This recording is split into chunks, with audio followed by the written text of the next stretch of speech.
Good morning, everyone. My name is Bruce Brandler. I'm the acting United States Attorney for the Middle District of Pennsylvania. Before we begin the press conference, I'd like to introduce some of the people that are joining me up here. On my far right is Commissioner Tom Carter. He's from the Harrisburg Police Department, as you know. Next to him is John Bowman from ATF. He's the resident agent in charge here in Harrisburg. Next to him is Matt Frisco. He's the special agent in charge out of Philadelphia for ATF. Mayor Eric Papenfuse, who you all know. Otto Banks, he is in the mayor's administration. I'm not sure your exact title. Right. What is your title? Director of Economic Development. Director of Economic Development. Captain Miller? Whelan? I'm sorry, I don't know. So why don't you introduce yourselves as you're going through the rest of the line? I'm Terry Whelan with the Harrisburg City Police. Anna White, Director of Community Relations and Engagement, Harrisburg Police Department. Adrian Hoffman-Lewis, Crime Analyst, Harrisburg Police Department. Daryl Bloom, U.S. Attorney's Office. Sam Dolph, U.S. Attorney's Office. All right, thank you. So we called this press conference today to announce significant developments in a major violent crime initiative we have named Operation Scarecrow. Operation Scarecrow began in April of 2021 and is part of our largest strategy to deal with violent crime in Harrisburg and surrounding areas. As we all know and read about far too often in the press, violent crime is rising throughout the nation. Criminals using guns to commit violent crimes wreak havoc in our communities. Unfortunately, Harrisburg is not immune to this trend, and Operation Scarecrow is part of our strategy to reduce violent crime, particularly violent crimes using guns. Operation Scarecrow is so named because it targets individuals who are prohibited from possessing firearms, usually because of a prior felony conviction, who use third parties, known as straw parties, to purchase firearms on their behalf. Such transactions are illegal and under federal law carry severe penalties of up to 10 years imprisonment and $250,000 in fines for both the prohibited person and the straw party purchaser. The purpose of this initiative is twofold.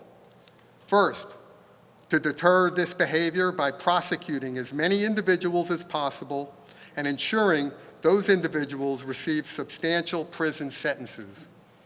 Second, to take as many illegal guns off the streets as possible. For every gun we take off the street represents a possible life saved. As of today, Operation Scarecrow has resulted in the federal prosecution of 10 individuals who purchased approximately 139 firearms in straw party transactions. I'm pleased to report that 26 of those firearms have been recovered to date and are off the streets. Some of those are displayed to my right. The individuals charged so far in Operation Scarecrow include the following people. Jamia Felicia Holton, age 22 of Harrisburg. She is charged with conspiracy to make false statements during the purchase of a firearm. Shadiah Nakima Jackson, age 30 of York, Pennsylvania, charged with conspiracy to make false statements during the purchase of firearms. Tykeem Markel Jackson, age 26 of York, Pennsylvania and Boston, Massachusetts, charged with conspiracy to make false statements during the purchase of firearms, unlawful possession of firearm by a prohibited person, and 2 counts of false statement during the purchase of a firearm. Dontrese Tasker, age 22, Harrisburg, Pennsylvania, charged with conspiracy to deal in firearms without a license and false statements during the purchase of a firearm. Yamir Miller Holmes, age 22, Harrisburg, Pennsylvania, charged with conspiracy to deal in firearms without a license. Kyrie Randolph, age 20, Harrisburg, Pennsylvania, charged with conspiracy to deal in firearms without a license. Anthony Braxton, age 22, Harrisburg, Pennsylvania, charged with conspiracy to deal in firearms without a license. Destiny Lugo Brooks, age 23, Harrisburg, Pennsylvania, charged with 3 counts of false statements during the purchase of a firearm. Derar Bailey, age 25, Newark, New Jersey, charged with 6 counts of false statements during the purchase of a firearm. And Jose Ramon Adorno Jr., age 25, of Harrisburg, Pennsylvania, charged with engaging in the unlawful business of dealing in firearms. I want to emphasize that our strategy to reduce violent crime in Harrisburg is not based solely on the enforcement of federal gun laws and prosecuting straw purchase cases. We routinely target and prosecute other violent criminals who plague our community by engaging in other activities such as drug dealing, assaults, and robberies. But prosecuting gun crimes is the centerpiece of our strategy to reduce violent crimes in Harrisburg. Simply put, guns kill. We also recognize that we cannot prosecute our way out of this problem.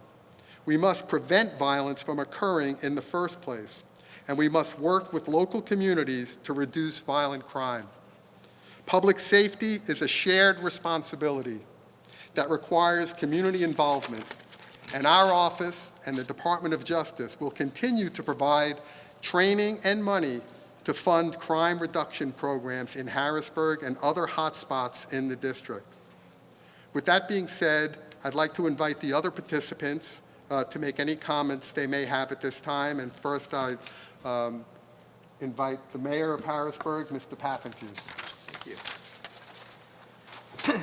Well, thank you very much, and welcome everyone. Glad you could be here. I want to just start by saying that the cooperation you see here is so essential to keeping our neighborhoods safe. I want to thank the U.S. State Attorney's Office for the Middle District of Pennsylvania, the Bureau of Alcohol, Tobacco, and Firearms and Explosives, as well as the Harrisburg Police Department. This is all part of Project Safe Neighborhoods, and the focus on straw purchasers is an absolutely essential part of what we're doing here. We should also acknowledge and thank Dauphin County DA Fran Chardo and his office for his cooperation as well. When you go to any neighborhood in Harrisburg, the question that you hear is, how can we get the shootings to stop? It is a complicated answer to those questions, but one of the things that we have to focus on is getting the guns off the street that are being utilized illegally. The majority of shootings in our city are either by youth or others that are using the guns and possessing the guns in illegal ways. And a key to addressing the use of illegal guns is to focus on the aspect of straw purchasers, which is what Operation Scarecrow does and continues to do. I want to especially give a great shout out to the Harrisburg Police Department, who up to this point this year have already removed themselves 153 guns off the streets of Harrisburg, and done so putting their lives on the line, but also resulting in no further escalation of violence with those gun removals. The focus on removing guns is also paying dividends in the city. It is directly attributable, I believe, to the lower homicide rate that we have this year as opposed to in years past. Year to date, Harrisburg City has 8 homicides. And a final note, just from the city's perspective, this is why our local ordinances, including our lost and stolen gun ordinance the city has, and which we have defended in court against challenges, repeated challenges from the NRA and other groups, are so important. That ordinance was key in this instance here to helping us track many of the straw purchasers who lose their weapons on the streets of Harrisburg and are part of this sort of continuingly illegal cycle of guns on the street. So thanks to everyone here for the cooperation. We will continue to work to make Harrisburg safer, and I think all of our residents can rest a little bit easier tonight knowing that we've so effectively been able to get at the heart of the illegal gun trade here in our city. Thank you. Thank you, Mr. Mayor. Next, we'll hear from Commissioner Carter.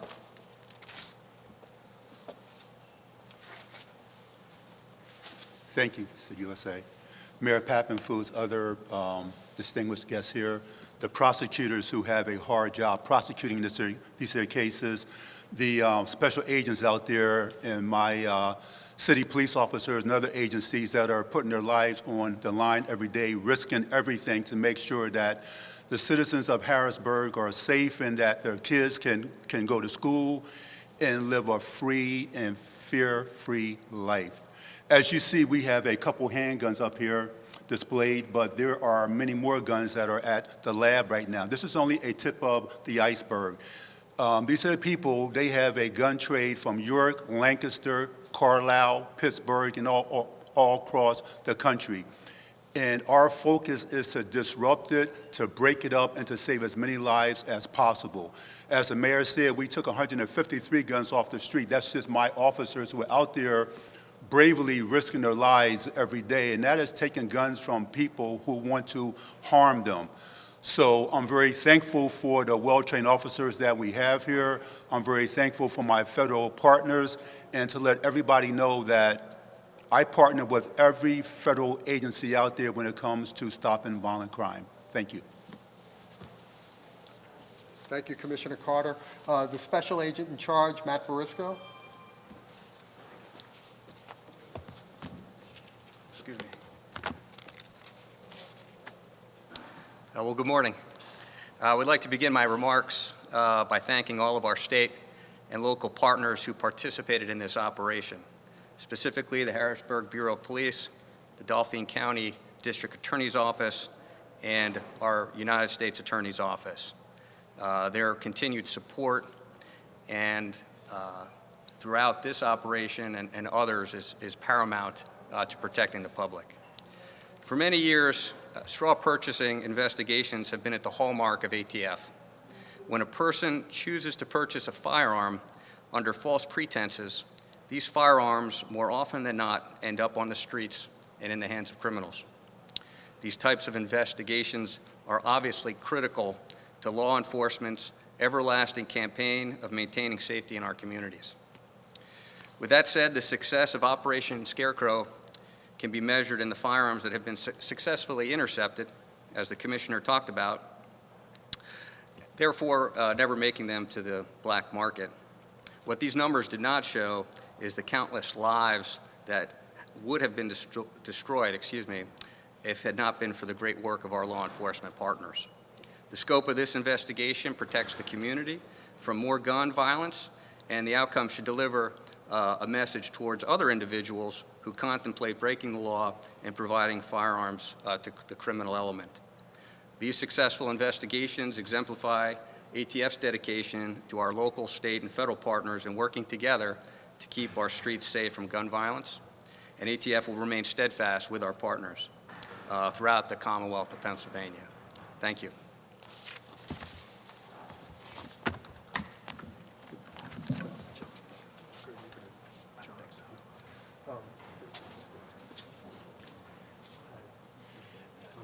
Well, I'd invite anyone else up at the front who has anything they would like to add.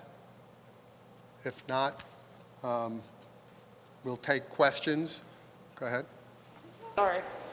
Can you talk about why so few firearms were recovered compared to the number of purchases that you know were made? So a lot of these investigations are historical in nature. So we investigate these incidents after the fact. So the people have already purchased the firearms and may have sold them to third-party, fourth-party individuals down the road. So it's very difficult to trace and track the ultimate disposition of the firearms once they leave the gun store. Most of these investigations do not involve individuals who are arrested at the scene of the crime where the false statement is made to the gun dealer.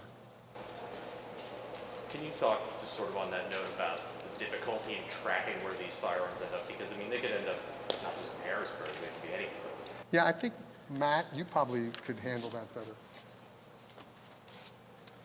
Yes, sir.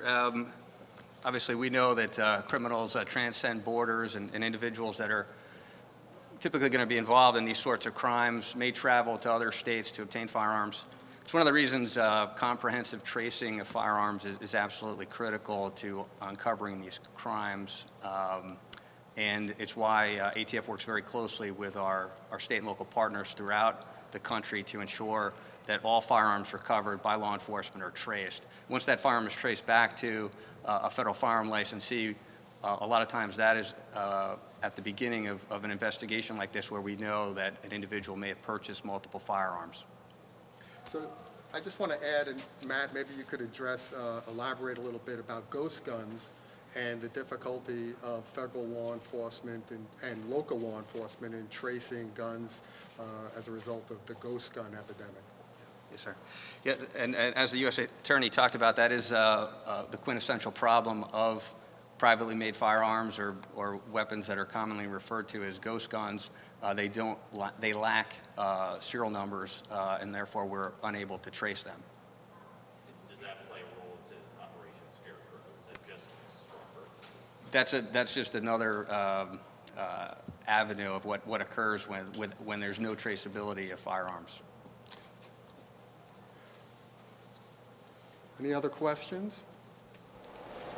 Where's your starting point to find people that may be, making illegal purchases for somebody else, and how do you even know where to start? So the information comes from a variety of sources. Sometimes the actual gun dealer will report a suspicious transaction to law enforcement.